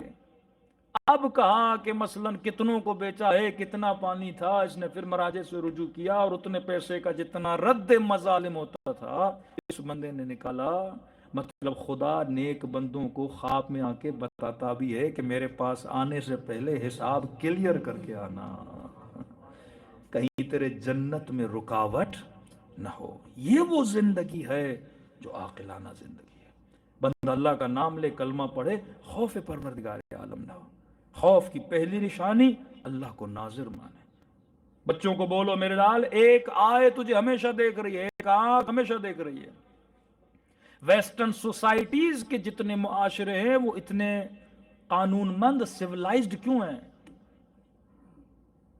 کہ ہم یہاں پہ سگنل بھی توڑتے ہیں، سب کچھ کرتے ہیں، لیکن اب وہاں پہ جاؤ لوگ رات کے 2 بجے بھی سگنل کے پیچھے کھڑے ہوتے ہیں۔ کس خوف کی وجہ سے؟ کیمرے کے خوف کی وجہ سے۔ یا آج کل انڈیا میں، پاکستان میں کچھ پروگرامز ہوتے ہیں، لوگوں کو ایک گھر میں جمع کرتے ہیں اور بڑی بڑی سیریز چلتی ہیں۔ تو میں نے کہا کہ ماشاءاللہ آپ لوگ یہاں پہ آئے ہوئے ہیں، اگر ہم میں سے 10 لوگوں کو بولا جائے کہ آپ کو بہترین ایک گھر میں رکھا جائے گا جہاں پہ دنیا کی ہر آسائش، ہر کھانا پینا، ہر لذت، ہر شہوت کو پورا کرنے کا وسیلہ وہاں پہ موجود ہے، تو اور آپ کو وہاں رکھا جائے، لیکن یہ بولا جائے کہ 24 گھنٹہ جو تم کر رہے ہو وہ کیمرے میں سارے دارالسلام کے لوگ تجھے دیکھ رہے ہیں، تو میں نے کہا اس 10 دنوں میں، 15 دنوں میں، 1 ہفتے میں ہم سے بڑا کوئی شریف نہیں ہوگا۔ یہ شرافت خدا کی وجہ سے ہے یا کیمرے کی وجہ سے؟ تو جتنا کیمرے کا خوف ہے اتنا اگر اللہ کی آنکھ کا خوف ہوتا۔ نظام دجال کا یہی مطلب ہے کہ آج لوگ اس آنکھ سے ڈر رہے ہیں جو شیطانی آنکھ ہے، لیکن اس آنکھ سے نہیں ڈر رہے جو الہی آنکھ ہے، جو پردہ غیب میں ہے۔ ہر مومن کے اوپر اس امام کی نگاہ موجود ہے۔ تو میرے عزیز، جب تک اپنے وجود میں خوف خدا کو پیدا نہیں کرو گے، یہ وہ خوف ہے جو آپ کو کربلا میں نظر آتا ہے۔ اسی خوف نے حر کو حر بنایا۔ ایک ہی جملہ کہا تھا امام حسین نے حر کو۔ ہدایت جناب حر میں جناب سیدہ کا بہت بڑا کردار ہے۔ کہتے ہیں جب لجام فرس میں ہاتھ ڈالا نا اس نے امام حسین کی، امام نے چند جگہیں بولی کہ آگے نہیں جانے دیتے، میں کہیں اور جاتا ہوں، اور اسی بات میں جب امام اپنی سواری کو موڑنے لگے تو حر نے امام کی سواری کے لجام میں رسیوں میں ہاتھ ڈال دیا۔ یہاں پہ حضرت عباس کو بڑا جلال آیا تھا۔ اس وقت امام حسین نے کہا کہ حر، ثقلت کا امک، تیری عزا پہ تیری ماں بیٹھے۔ کہتے ہیں عربوں میں اگر کوئی کسی کو یہ جملہ بولتا تو لڑائیاں ہو جاتی ہیں۔ حر بھی اپنے لشکر کا سردار تھا۔ حر کہتا ہے کہ میری آنکھوں میں خون بھر آیا کہ حسین نے مجھے یہ جملہ کہا کہ تیری عزا پہ تیری ماں بیٹھے۔ کہتا ہے میں جواباً امام حسین کو بولنا چاہتا تھا، لیکن جیسے میں نے سوچا کہ حر تو کس کا بیٹا ہے، حسین کس کا بیٹا ہے، یہ فاطمہ زہرا کا بیٹا ہے، کہتے زبان خاموش ہو گئی۔ شب عاشور پوری رات سوچتا رہا حر، جس حسین کو ایک جملہ بول نہیں سکتے اسی حسین کا سر قلم کیسے کرو گے؟ حر کی چھوٹی سی بچی خیام حسین سے دوڑی دوڑی حر کے خیمے میں آئی، مصلی عبادت پہ بیٹھا ہوا تھا۔ بچی نے کہا بابا تھوڑا پانی مل سکتا ہے؟ حر نے کہا بیٹی پانی مٹکے میں پڑا ہے، پی لے۔ کہا بابا مجھے اپنے لیے نہیں چاہیے۔ کہا کس کے لیے چاہیے؟ اب بچیاں ہوتی ہیں نا، کھیلتے کھیلتے دوسروں کے خیموں میں چلی جاتی، کہہ رہی ہے بابا سامنے جو خیمے لگے ہیں میں ان خیموں سے آ رہی ہوں۔ اس خیمے میں 4 سال کی بچی ہے، چھوٹے چھوٹے بچے ہیں، گرمی بہت تھی کربلا میں۔ رسم ہے دیہاتوں میں جب مٹکوں میں پانی رکھا جاتا ہے تو اس پانی کو ٹھنڈا رکھنے کے لیے مٹکے کے اطراف میں کچھ بوریاں باندھی جاتی ہیں۔ تو کہتی ہے بابا میں نے آنکھوں سے دیکھا ہے مٹکوں میں پانی نہیں ہے، بوریاں جو بندھی ہوئی تھیں وہ تھوڑی گیلی ہو چکی ہیں پانی کی وجہ سے۔ بچیاں اپنا سینہ اس بوریوں پہ رکھ کر اپنی پیاس کو بجھانے کی کوشش کر رہی ہیں۔ یہاں تو حر کے وجود میں آگ سی لگ گئی۔ اے حر تو نے راستہ روکا تھا اور حسین نے تیرے سارے لشکر والوں کو پانی پلا دیا۔ کہ راوی کہتا ہے کہ حضرت عباس فرماتے میں پریشان تھا، اتنا پانی امام حسین کس کے لیے جمع کر رہے ہیں، ہم سے زیادہ تھا۔ لیکن فرمایا جب حر کے لشکر کو پانی پلایا تو عباس کہتے میں سمجھ گیا یہ پانی اپنے لیے نہیں، اس پیاسے لشکر کے لیے جمع کر رہے تھے۔ یہ کریم اہل بیت ہیں۔ اور یہ عجیب روایت ہے جو دل کو پارا پارا کر دیتی ہے. فرماتے سارے لشکر کو پانی پلایا، آخر میں کہا عباس ان کے گھوڑوں کو بھی پانی پلانا. اور امام نے فرمایا عباس گھوڑے کی فطرت ہے، جب تک اس کا پیٹ بھر نہیں جاتا وہ اپنا منہ ہٹاتا نہیں، تب تک اس کے سامنے پانی رکھنا جب تک وہ اپنا منہ نہیں ہٹا لیتا. کہتے اتنے میں دور سے ایک اونٹ پہ ہر کے لشکر کا سپاہی آ رہا تھا جو پیچھے رہ گیا تھا، شدت پیاس کی وجہ سے نٹھال کبھی ادھر کبھی ادھر. کہتے خود امام حسین اس کے قریب گئے، کہ یا اخو العرب، اے عرب بھائی، سواری کو نیچے کر کہیں پیاس تجھے مار نہ دے. کہ وہ حسین کا جملہ سمجھا نہیں شدت پیاس کی وجہ سے. راوی کہتے خود امام حسین آگے بڑھے، اس کے اونٹ کو زمین پہ بٹھایا کہ اب اتر جا. کہ اترنے کی پوزیشن میں نہیں تھا، حسین نے اسے اتارا اور اس شخص کا سر اپنے گھٹنے پہ رکھ کے اپنے ہاتھوں سے امام حسین نے پانی پلایا. امام زین العابدین فرماتے ہیں یہ وہی تھا جس نے میرے بابا کی انگلی کاٹی تھی، جسے اپنے ہاتھوں سے حسین نے پانی پلایا. پوری رات ہر اس تلاتم میں رہا، کروں تو کیا کروں. صبح ہوئی، بھائی کو کہا کہ میں نے فیصلہ کر لیا ہے، میں نے کہاں جانا ہے. گھوڑے پہ سوار ہوا، اس تیزی سے گیا کہ ابن سعد نے سمجھا کہ ہر نے شاید لشکر حسین پہ حملہ کر دیا ہے. آدھے راستے میں اترا، ہاتھوں میں رسی باندھی، آنکھوں پہ پٹی باندھی، یہ خوف خدا کی نشانی ہے. اور بیٹے اور بھائی اور غلام کو کہا دیکھو جب حسین سامنے آئے تو مجھے بتا دینا. کہتے چند قدم آگے بڑھا، غلام نے کہا اللہ اکبر. کہنے لگا کیا میرے آقا حسین آ گئے؟ کہا نہیں، عباس استقبال کے لیے آئے ہیں. بیٹے نے 2 مرتبہ کہا اللہ اکبر اللہ اکبر. کہا کیا ہوا میرے حسین آ گئے؟ کہا نہیں بابا، علی اکبر استقبال کے لیے آئے. ایک مرتبہ ہر نے کیا دیکھا؟ تینوں نے کہا اللہ اکبر. کہا کیا ہوا؟ کہا بابا خود حسین خیمے سے نکل کے استقبال کے لیے آئے. عجیب استقبال کیا ہر کا، اپنے ہاتھوں سے رسیاں کھولنے لگے. کہ ہر ہاتھوں پہ رسی کیوں باندھی ہے؟ فرمایا مولا کاش یہ ہاتھ کٹ جاتے، آپ کے لجا میں فرس میں ہاتھ نہ ڈالتا. میں کہوں ہر تو کتنا با ادب تھا، لجاؤں میں فرس میں ہاتھ ڈالا تو ہاتھوں میں رسیاں باندھ لی. وہ کتنے بے ادب تھے جنہوں نے سیدہ کے دروازے کو آنکھوں پہ پٹی باندھ لی. حسین نے پٹیاں کھولی، اور آنکھوں پہ پٹی کیوں باندھی ہے؟ کہ مولا کاش اندھا ہو جاتا، آپ کی آنکھوں میں آنکھیں ملا کے نہ دیکھتا. قرآن کو وسیلہ بنا کر آیا.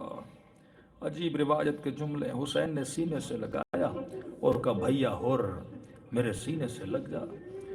لیکن لکھنے والا لکھتا ہے ہر کا رونا رکتا ہی نہیں تھا، آنکھوں سے آنسو ایسے بہ رہے تھے جیسے بارش کے قطرات بہتے. پھر حسین تسلی دیں، حسین اور میں نے بخش دیا، تو جنتی بن گیا. پھر روئے جائے امام کے اور اتنا رو کیوں رہا ہے؟ کہ مولا اگر زحمت نہ ہو میں آپ کی بہن سے معافی مانگنا چاہتا ہوں، مولا خیام میں بیٹھی ہوئی بیویوں سے معافی مانگنا چاہتا ہوں. امام نے کہا اور یہ خاندان بڑا کریم خاندان ہے، اگر میں نے معاف کیا تو سمجھ میری بہنوں نے بھی معاف کیا. کہتا مولا مجھے تسکین نہیں مل رہی، اجازت دے میں جا کے معافی مانگوں. کہا اور تو نے ایسی خطا کیا کی ہے کہ میری بہنوں سے معافی مانگنا چاہتا ہے؟ کہا مولا مجھے یاد ہے جب آپ کا راستہ روکا تھا مجھے کچھ اماریوں سے کچھ بیبیوں کے رونے کی آواز آئی. کہا عباس اعلان کیا جائے اور معافی مانگنا چاہتا ہے. خیام حسینی کے بیچ میں جا کے ہر بیٹھا، سر سے امامہ اتارا، خاک کربلا کو سر پہ ڈالا، آواز دے کے کہنے لگا آئے زہرا کی بیٹی ہو، کائنات کا سب سے بڑا گنہگار آج معافی مانگنے آیا ہے. راوی کہتا ہے سیدہ زینب نے اون و محمد کو بلایا، کہا یہ کون ہے جو اتنا رو رہا ہے؟ بچوں نے کہا ماں یہ وہی ہے جس نے ماموں کا راستہ روکا تھا. وہ کردار تھا حسین کا کردار.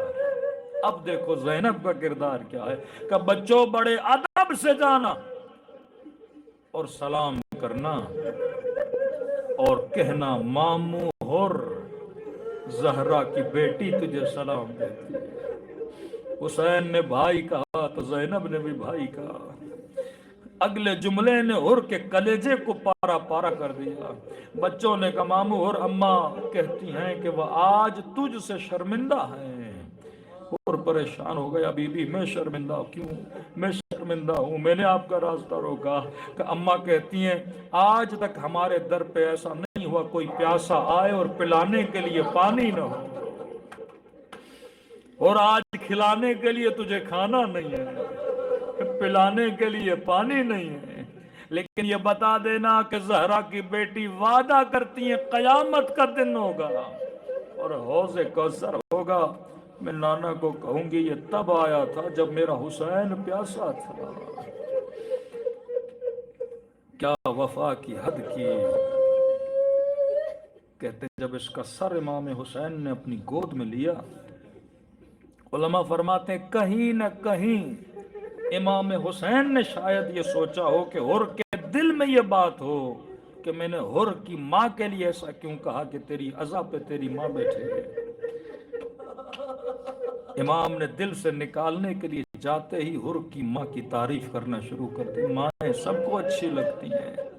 فرمایا حر کتنی شریف تھی تیری ماں جس نے تیرا نام حر رکھا تھا، کسی شہید کربلا کو یہ مقام نہیں ملا جو حر کو ملا، کیونکہ حر نے جناب سیدہ کا ادب کیا تھا۔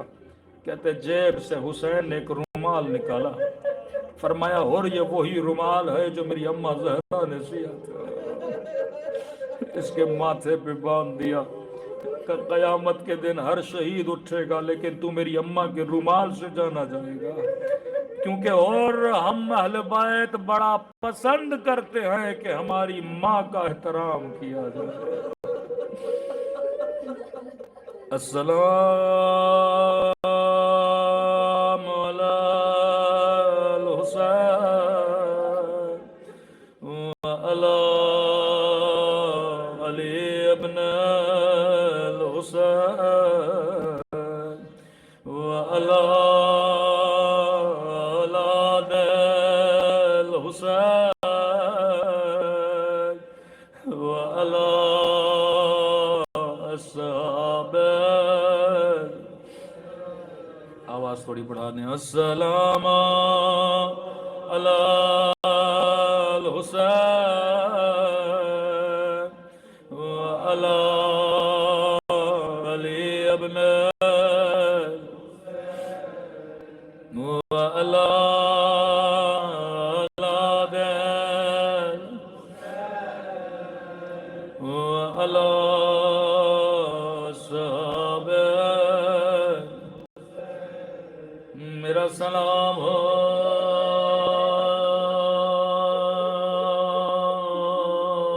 حسن کی مظلومیت پر، میرا سلام ہو حسین کی یتیمی پر، سیدہ کے گھر میں کوہرام ببام، علی نے زہرا کو غسل دیا کفن دیا، جنازہ صحن کی چار پائی پہ رکھا، بچوں کو کہا بچوں آخری بار اماں کا دیدار کر لو،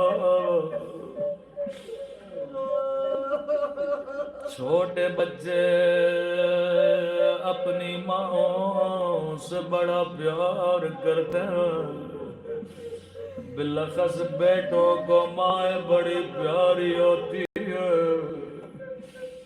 کہ اسماء بچوں کو کہو آخری بار جی بھر کے اماں کو دیکھ لیں،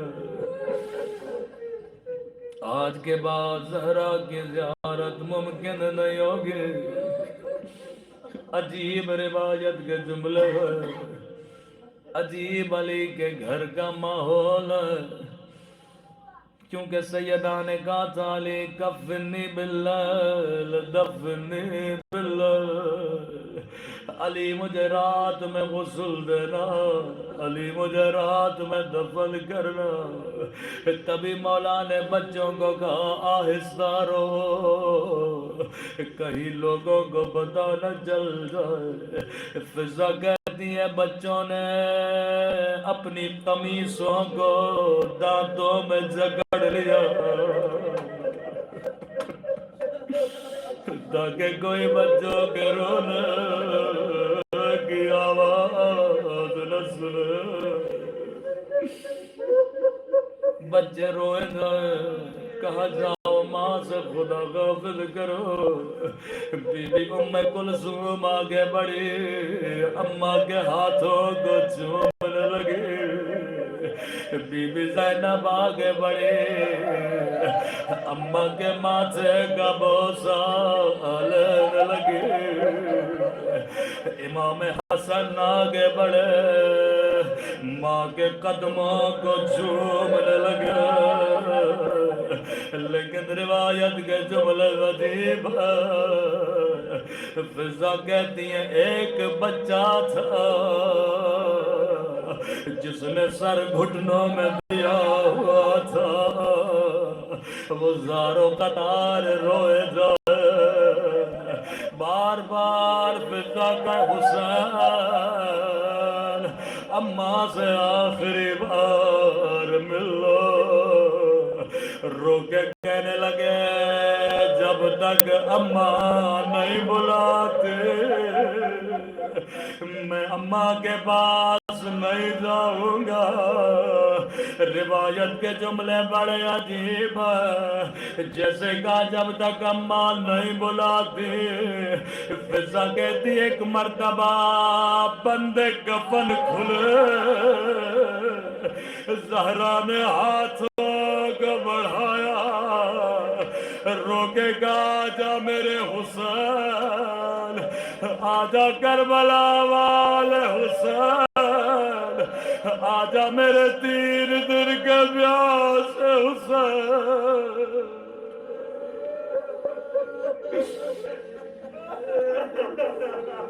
چاروں بچوں ماں کے بدن کے ساتھ لپٹ گئے، عرش الہی پہ کوہرام بپا ہوا، جبرائیل نازل ہوئے، علی بچوں کو ماں سے جدا کرو۔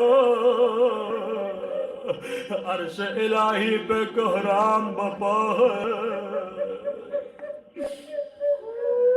مولا علی نے بڑے پیار سے حسن کو جدا کیا، حسین کو سینے سے لگایا، کبھی سر کا بوسہ لینے لگے، کبھی سینے سے لگانے لگے، کبھی زینب کو پیار کرنے لگے۔ لیکن ازادار کربلا کربلا ایک 4 سالہ بچی ہے، جب وہ یتیم ہوئے کسی نے سر پہ ہاتھ نہیں پھیرا، کسی نے چہرے کا بوسہ نہیں لیا۔ سنو گے سکینہ کو کیسے بابا سے جدا کیا۔ یہاں شمر آگے بڑھا، بچی کو بالوں سے اٹھایا، اتنے زور سے تماچے مارے، بچی کی فریاد بلند ہوئے۔ ماتم حسین